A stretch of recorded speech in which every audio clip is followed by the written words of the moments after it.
A brief historical introduction. Fencing, the art of attack and defense with a sword or similar weapon.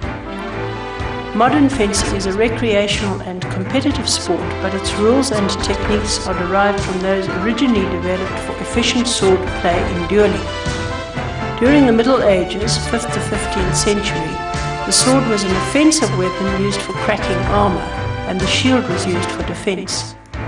After gunpowder came into general use, heavy defensive armor became obsolete, and the sword became a defensive as well as an offensive weapon.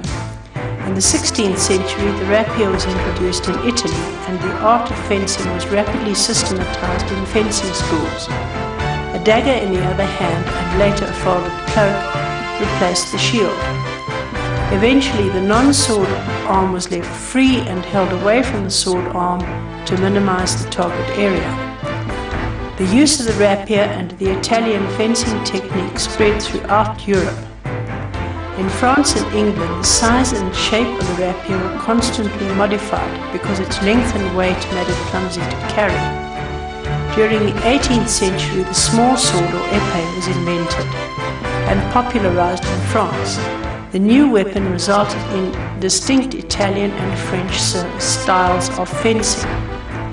The Italians used the rapier in a bravura manner, with pronounced vigorous gestures. The French used the épée in a more formal manner with great restraint of movement.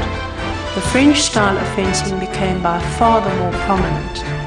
Its rules govern most competition, and the vocabulary of traditional fencing is composed largely of French words. During this time, de Grasse published his famous treatise on his true art of defense, a rambling but very insightful dissertation on serious dueling. In the 19th century, dueling was generally outlawed, and the fencing schools turned to teaching fencing for purposes of sport. Much of the equipment still used by fencers was developed at this time, including the glove worn on the sword hand, the plastron or chest protector, and the mask of wire netting.